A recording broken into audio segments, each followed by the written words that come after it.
The show was first submitted to me almost 2.5 years ago, and I was right away taken with the subject matter and certainly taken with the music. We've seen a lot of musicals like Dreamgirls that are about the music business in the past, but there are suddenly a lot of things out there like Nashville and Empire that examine the current state of the music business, which is very, very different than it was 20 years ago or 10 years ago. So I think it's really interesting to do a contemporary musical that really looks at the music business today and how it shapes performers and sometimes moves them very far away from who they really are and what their music really is. This is the story of a young woman who is ambitious and driven, but who also has a very strong sense of herself and of the kind of music she wants to sing, the kind of stories she wants to tell. It is about a woman or a girl who is falling down a rabbit hole into a new world, and there are all kinds of characters in that world that she comes into contact with, and it's very much about what she takes or doesn't take from her experiences with them. She's taken on a much more serious, artist on the backside of her career, and she's not ready to give it up, and so she's questioning if she can put up with it anymore. Her whole entire goal is to stay authentic to who she is and write the most authentic music, whether it's what's going to be popular or what's not going to be popular, but turns out in order to do that, she's got to give a little bit of this to take a little bit of that.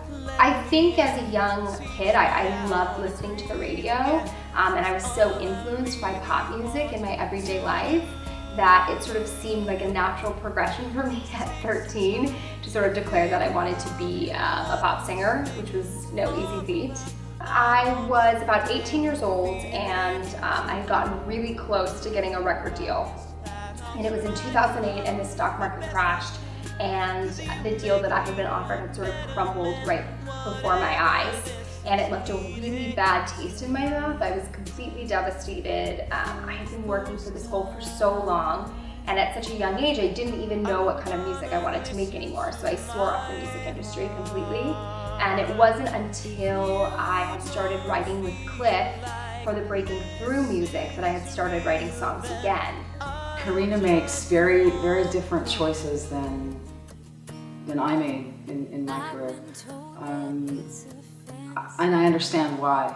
I think that with Karina's background, with a lack of a real true support system around her, I think that she has clung to the industry and the success that she was achieving, even though it went against who she was as an artist and turned her into an entirely different human being, I imagine.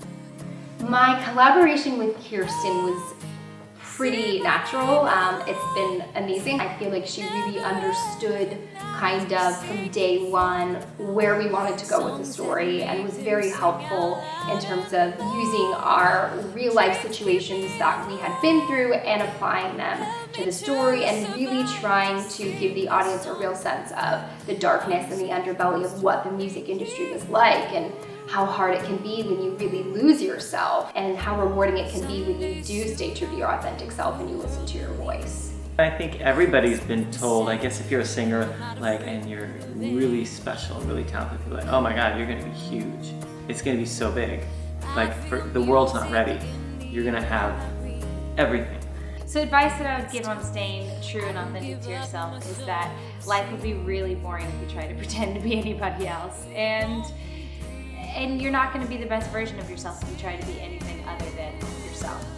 Most of the people that want to be super successful are the ones that sort of took a unique path and sort of stuck to what they've done. And it's very easy in the music business to, they call it writing for the charts. You listen and see what's popular and you aim at that. It's a process. I don't think staying true to yourself is an act, you commit. I think you wake up in the morning and you commit to being true to yourself every day, and it's 2 steps forward and it's 1 step back, and we make mistakes, we compromise, we legitimize things, bad decisions, and I think what pays off in the end is understanding no matter what decisions you make and what mistakes you make, at the end of the day, you're going to recognize them, your strengths, your weaknesses, and you're going to get back on the path that you know is your path. It's inevitable. You're going to not be true to yourself at some point. And when that happens, it's not too late. You can find your way back and apply what you've learned to the next time. I think it can become really easy to sort of take a walk on the dark side when someone is offering you these amazing opportunities, and it can be very difficult to turn them down when it isn't honoring your authentic self. But I can say from personal experience that when you do stick true to who you are and what you believe in, it is so rewarding at the end of the road. Yeah, I'm so close to